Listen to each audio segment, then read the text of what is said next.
예수님 당시 바리새인들은 종교 지도자, 정치 지도자였습니다. 동시에 재판관이었습니다. 당시 실정법이 유대교 종교법 위에 세워진 그러한 법 체제였기 때문에 최종 판단을 바리새인들이 다 하게 되었습니다. 우리가 생각하는 것보다 바리새인들의 권한이 막강합니다. 신약 성경에서 자주 바리새인에 대해서 언급하고 이들의 다양한 잘못된 모습을 알려주시는 이유가 있습니다. 바로 우리 인생에 있어서 바리새적 권한을 우리 스스로 가지고 있다는 사실을 알려주시기 위함입니다. 우리는 내 인생의 모든 것을 결정하고 판단하고 선택할 수 있는 권한들을 가지고 있습니다.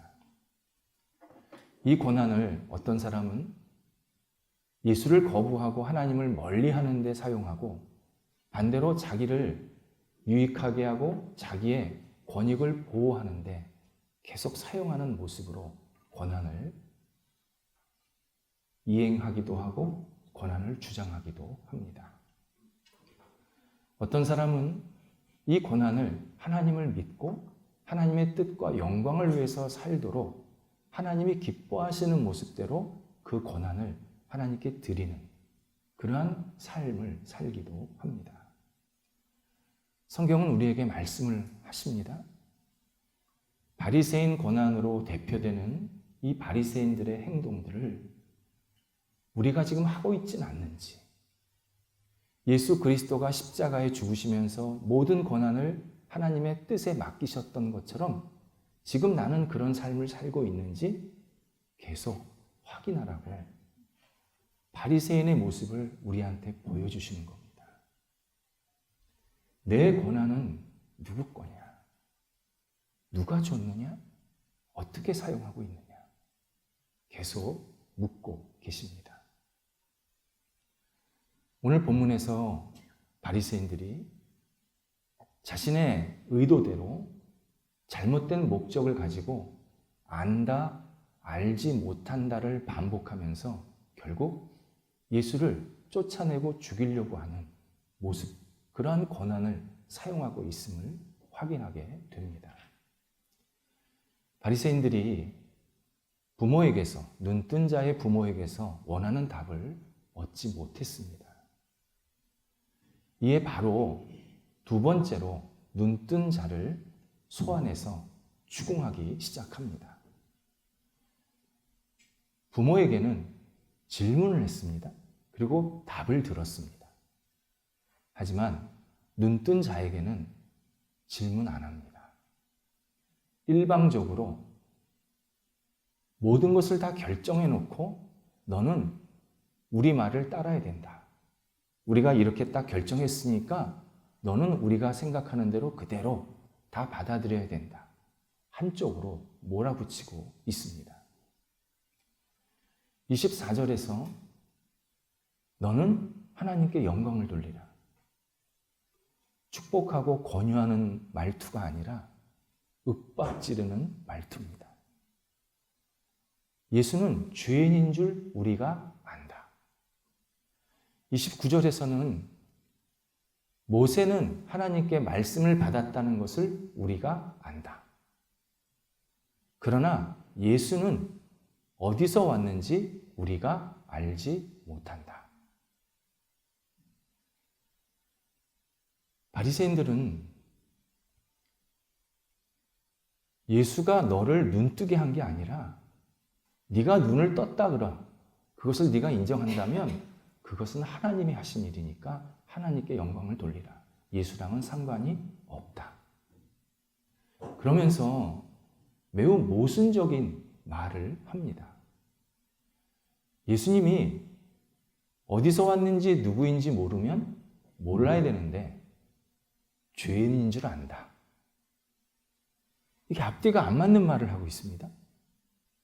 죄인이면 끝까지 죄인이라 그러든지, 모르면 모른다 그러든지, 어디서 오는지 모른다, 그분이 누군지 모른다, 그렇게 대답을 해놓고는 그는 죄인이다. 목적을, 예수님을 무너뜨리고 공격하려다가 거기에 목적을 두다 보니까 말이 막 엇갈리고 있습니다. 우리 보통 수단과 방법을 가리지 않는다라는 말을 쓰는데, 지금 바리새인들이 수단과 방법을 가리지 않고 예수를 어떻게 하면 끌어내릴까, 여기에 모든 말을 하다 보니까 중구난방, 이 말도 했다 저 말도 했다 그러는 겁니다. 게다가 요한복음 7장 27절에 보면 일부 당국자들, 곧 일부 바리새인들이 갈릴리로 가서 예수님을 보게 되었습니다. 그때 예수님께서 말씀하신 것, 행동하신 것을 보면서 너무 놀랐습니다. 이분은 우리와 다르다. 이분은 우리가 가르치는 정도의 수준이 아니다. 이분은 하늘로부터 오셨다라는 것을 인정했습니다. 그 일부 바리새인들이 지금 같이 있는 건데 침묵하고 있습니다. 그때는 분명히 예수를 보고 저분은 하늘에서 온 우리랑 다른 분이다라고 말을 했는데, 지금 예수를 무너뜨리려다 보니까, 또 무너뜨리는 사람의 숫자가 많다 보니까 차마 말을 못하고 있는 겁니다. 침묵하고 있는 겁니다. 그러니까 결국 예수님을 죽이기 위해서 한쪽에서는 침묵하고, 한쪽에서는 죄인이라고 그러고, 한쪽에서는 모른다 그러고, 막 서로 예수님에 대한 생각들이 다 다른 겁니다. 그래서 이 사람들이 안다 모른다를 혼재해서 대답을 하고 있습니다. 기독교 신앙에 아주 중요한 특징이 있습니다. 기독교 신앙은 하나님이 가르쳐 주신 대로 믿고 하나님이 보내신 구원자를 믿어야 되는 신앙입니다.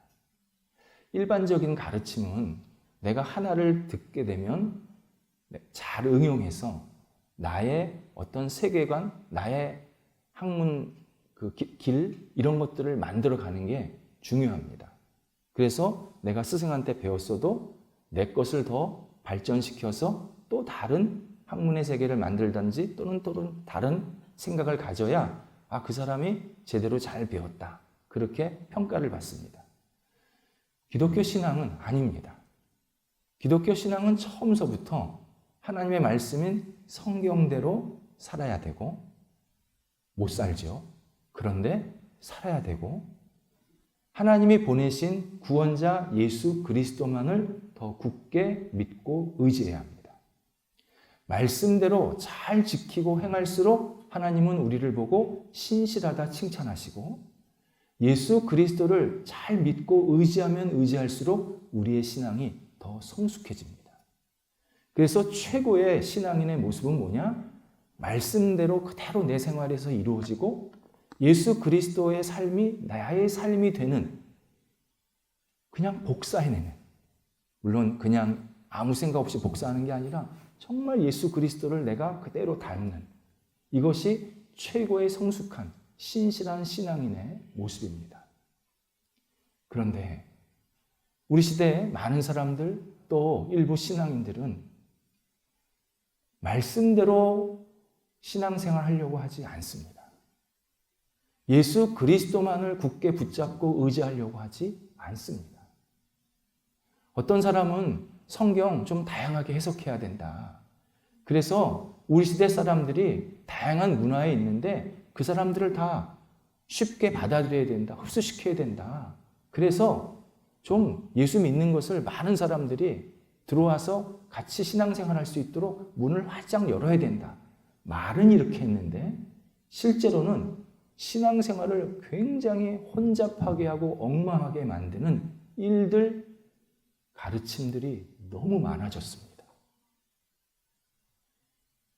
일례로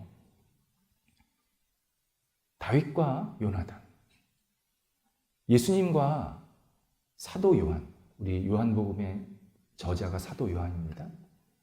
이 예수님과 사도 요한이 서로 동성애적 관계, 동성애적 마음을 가지고 있었다 가르칩니다.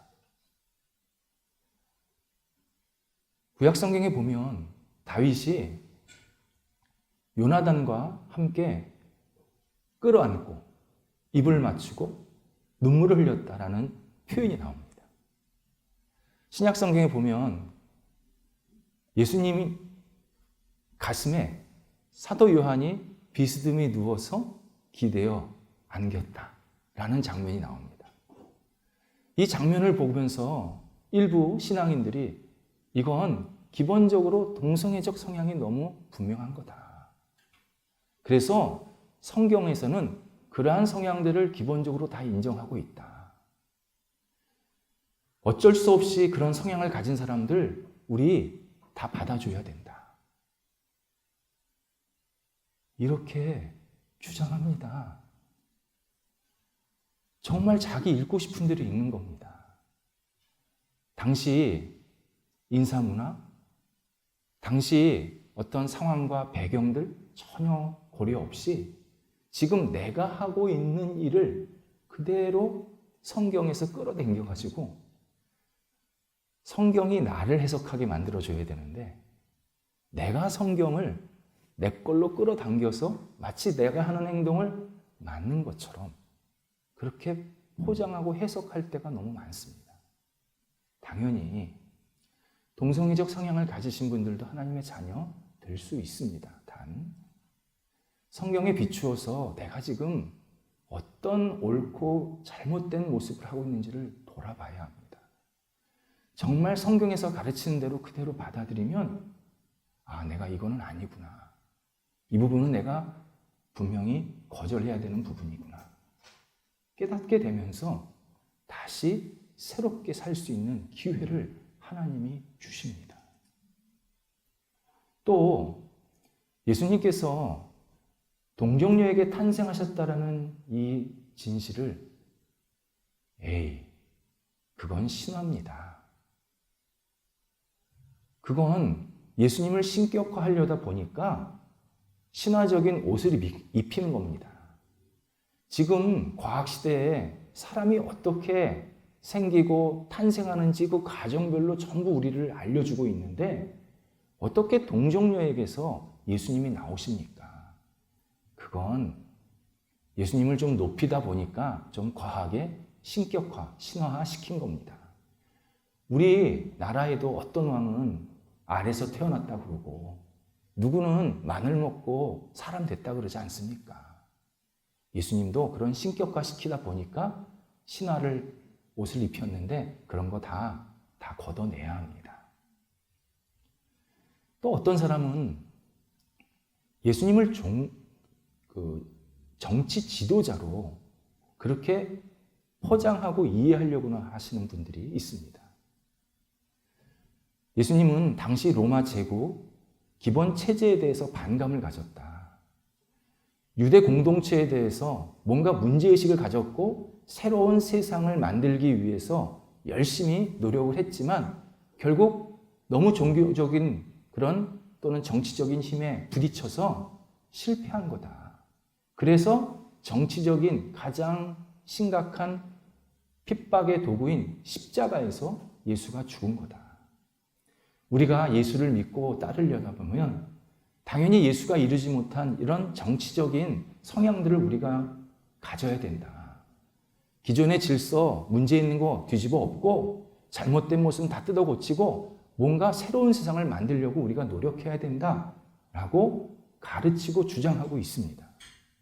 그래서 그러면 뭐가 새로운 세상입니까? 라고 물어보면 인간이 인간답게 사는 세상, 그것이 새로운 세상입니다. 라고 답을 합니다.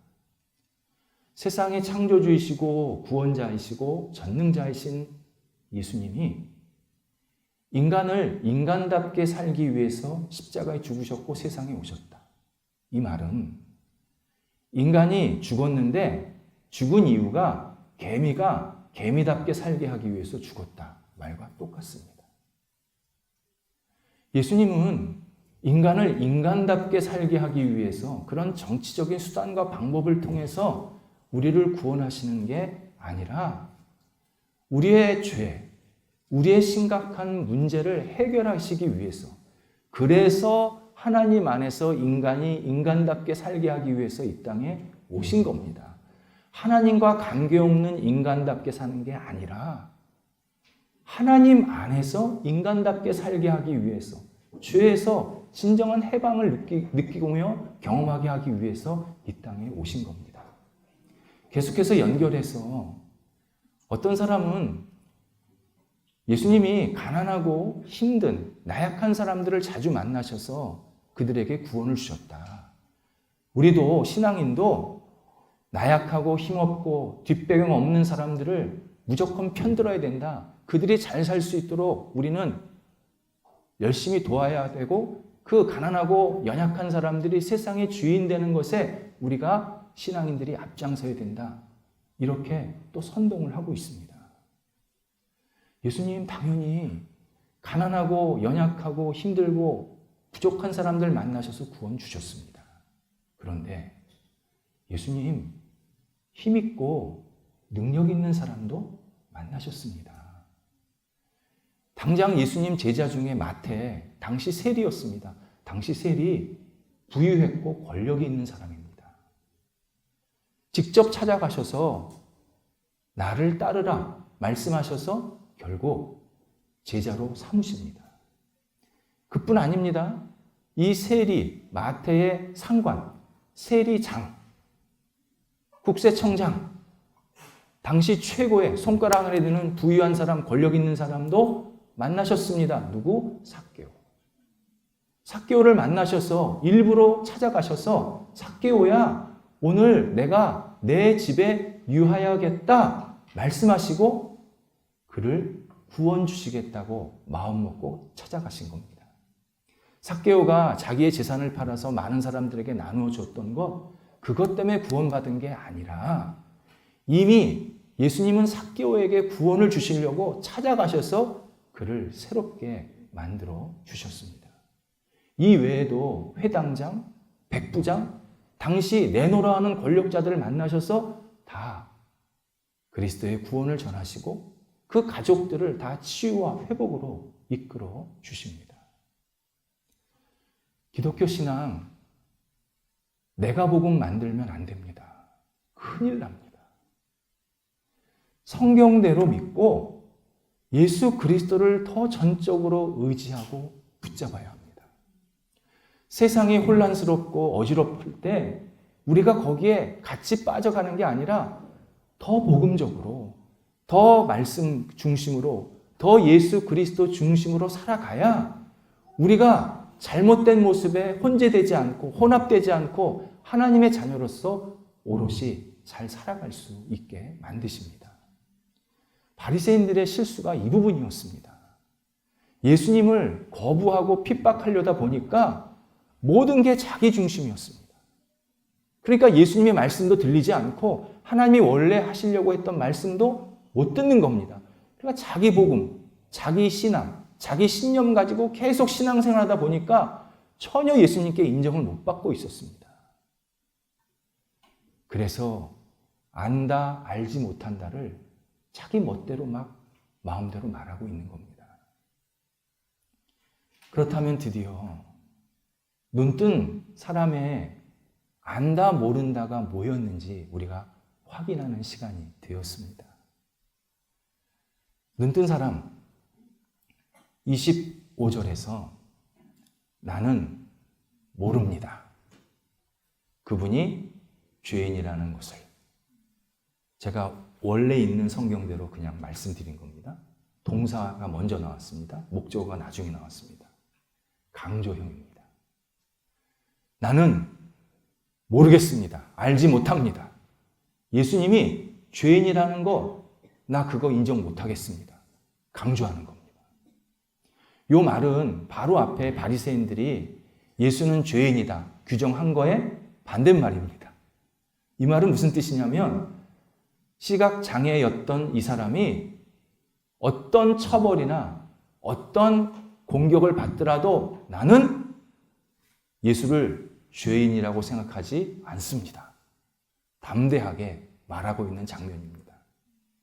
그래서 예수에 대한 내가 불확실한 거, 내가 정확하지 않은 거 난 모르겠습니다.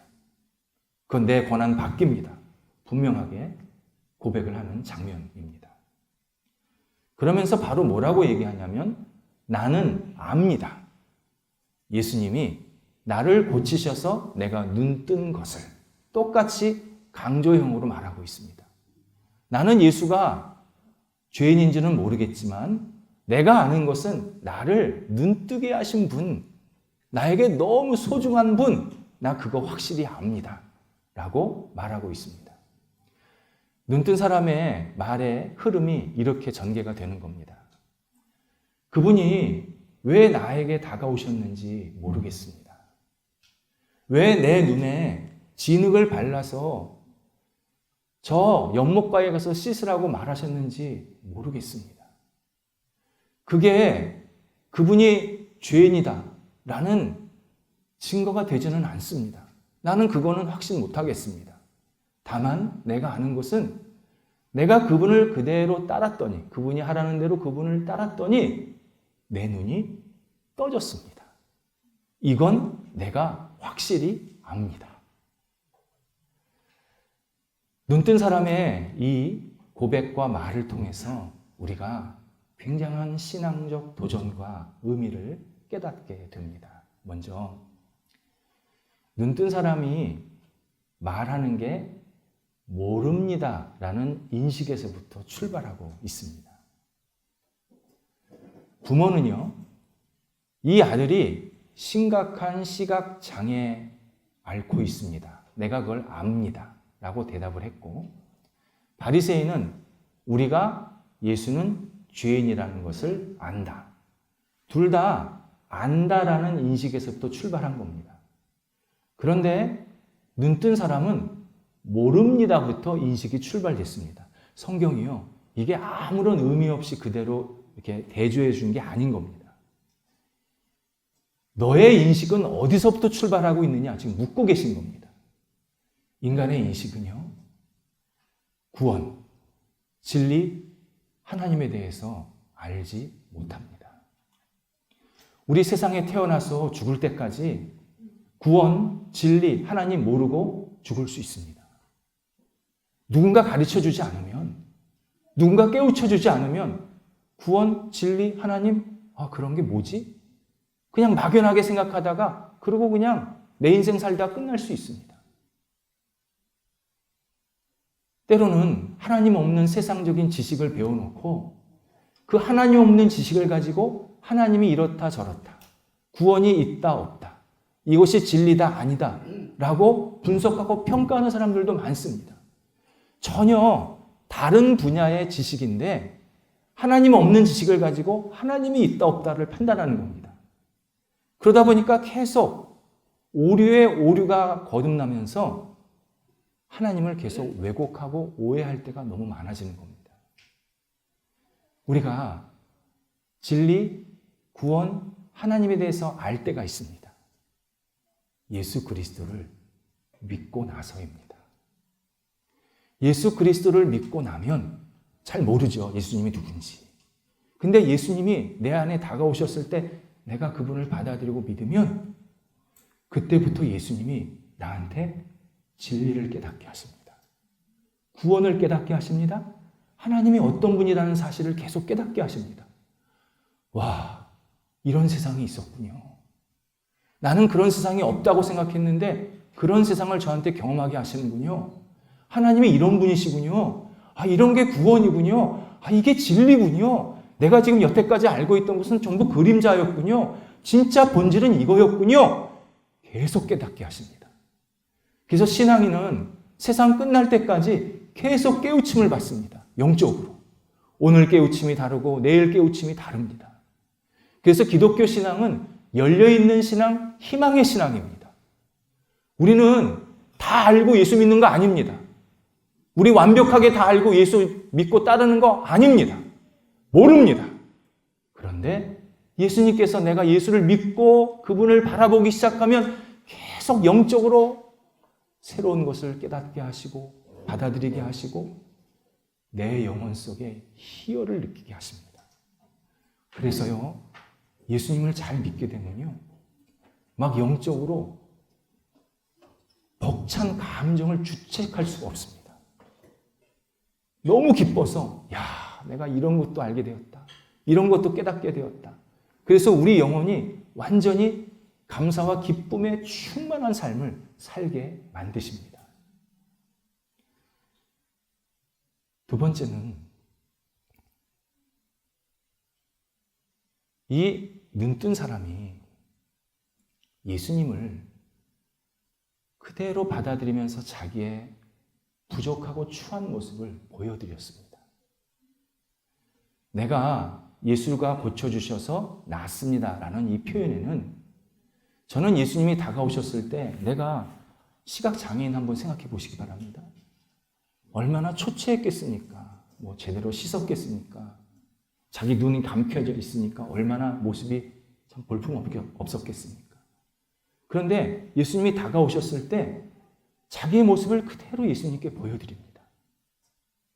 그리고 예수님을 받아들였더니 예수님께서 그를 깨끗이 치유해 주신 겁니다. 예수님께서 우리의 모습도 그대로 보여주실 때가 자주 있습니다. 내 부족한 모습, 내 부끄러운 모습, 내 연약한 모습, 잘못된 모습이 예수님에 의해서 막 비춰질 때가 있습니다. 그때 우리 도망가거나 등 돌리지 말아야 합니다. 내가 예수님을 받아들이면요, 예수님이 나를 비추실 때 내가 이런 부끄러움이 있구나, 내가 이런 연약함이 있었구나, 이런 잘못된 행동을 했구나, 이걸 깨달으면 해야 될 일은 예수님, 제가 이렇게 부족합니다. 저를 용서하옵소서. 회개에 용서를 구하는 기도를 시작해야 합니다. 반드시 내 영혼을 새롭게 만드십니다. 예수님께서 내 부족하고 잘못된 모습을 비추시는 것은요, 나를 잘못되게 하고 망하게 하고 너 그밖에 안 되지, 비난하고 정죄하시기 위함이 아닙니다. 나를 새롭게 세우시기 위함입니다. 하나님이 기뻐하시는 모습대로 하나님이 쓰시기에 아름다운 그릇으로 만들려고 내 부족한 것, 내 부끄러운 것, 내 잘못된 모습을 계속 비추셔서 너 그 길 아니란다, 이쪽으로 와야 된다, 깨우쳐 주시는 겁니다. 그때 우리가 주님, 제가 이렇게 부족합니다. 저를 용서하셔서 기도하면 예수님께서 놀라운 손길로 우리를 새롭게 만들어 주십니다. 또 하나가, 눈뜬 사람이 한 가지 예수 그리스도, 자기에게 임하신 그 예수 그리스도를 꽉 붙잡았습니다. 눈뜬 사람은 자기 눈을 뜨게 하신 예수님을 붙잡은 겁니다.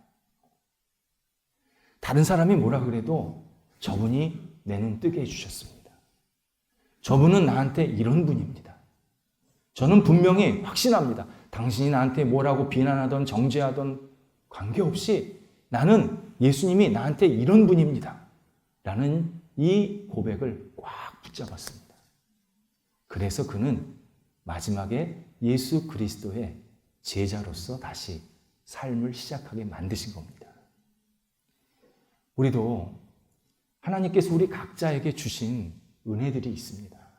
아니요, 하나가 아니라 정말 다양한 은혜가 있습니다. 그 은혜 붙잡아야 합니다.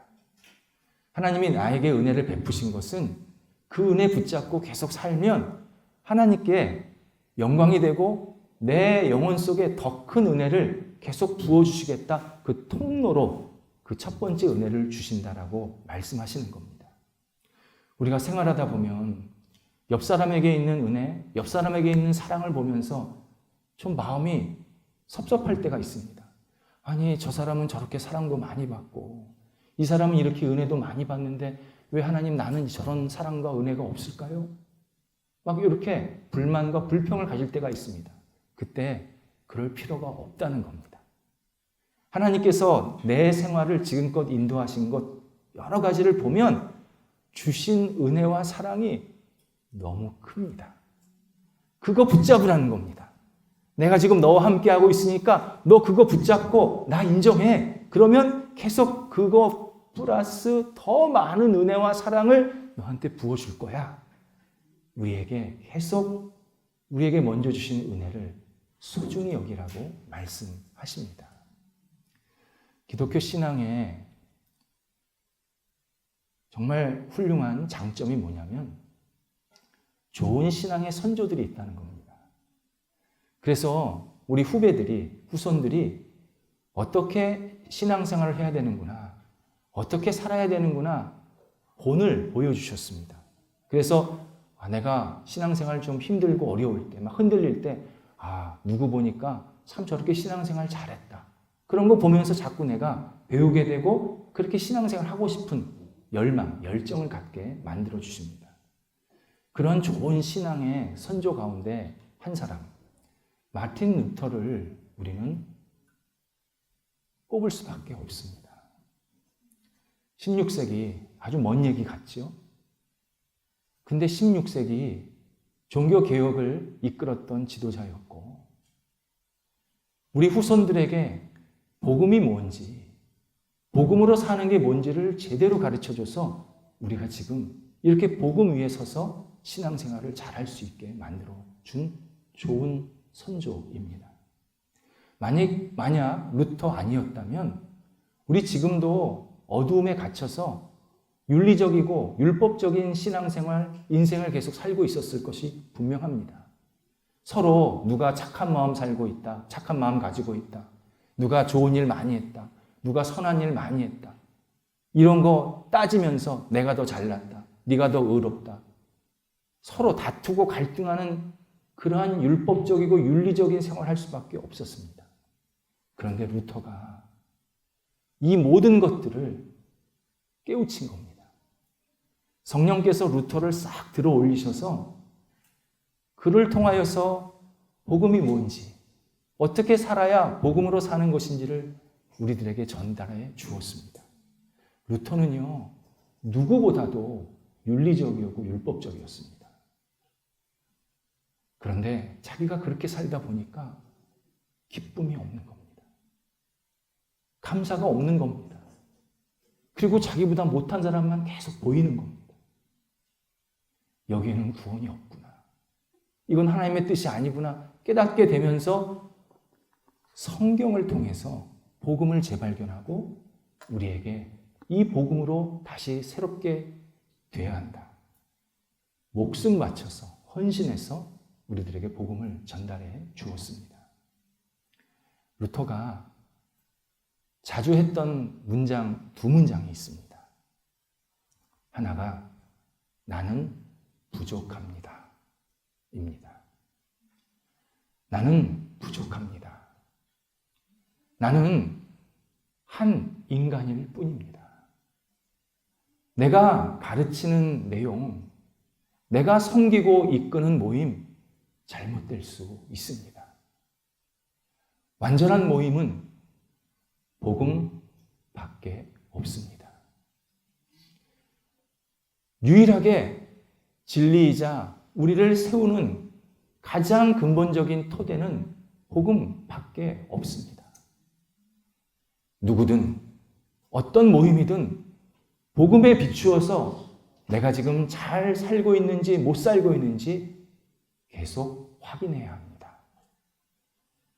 이 말을 루터가 설교 시간에 그리고 각종 강의 시간에 계속 반복해서 하게 됩니다. 당시가 로마 카톨릭과 로마 교황이 100% 무오하다 가르치던 시대였습니다. 지금도 그렇습니다. 놀라지 마세요. 우리가 흔히 말하는 우리 성당에서는 성당과 교황은 실패 없다, 실수 없다, 잘못 없다. 지금도 그렇게 생각합니다. 그런데 우리는 그때 이후로부터 누구든 실패할 수 있다. 누구든 잘못할 수 있다. 누구든 부족하다. 우리는 얼마든지 부끄러운 존재다. 그러나 복음이 우리를 살린다. 이 사실을 고백하는 신앙인들입니다. 목회자 잘못될 수 있습니다. 신앙인 잘못될 수 있습니다. 교회 잘못될 수 있습니다. 단 하나, 복음 위에 세워진 교인, 복음 위에 세워진 목회자, 복음 위에 세워진 교회는 하나님이 기뻐하십니다. 그리고 하나님께서 끝까지 책임지시고 인도해 주십니다. 두 번째, 루터가 자주 했던 말이 나는 믿습니다 였습니다. 나는 하나님의 은혜로 구원받음을 믿습니다. 나는 예수 그리스도 십자가의 사랑으로 내 죄가 용서받음을 믿습니다. 나는 성령께서 나를 붙잡아 주셔서 마지막까지 하나님 품 안에 안길 수 있음을 믿습니다. 나는 나를 믿지 않습니다. 나는 삼위 하나님만 믿습니다. 기도하겠습니다.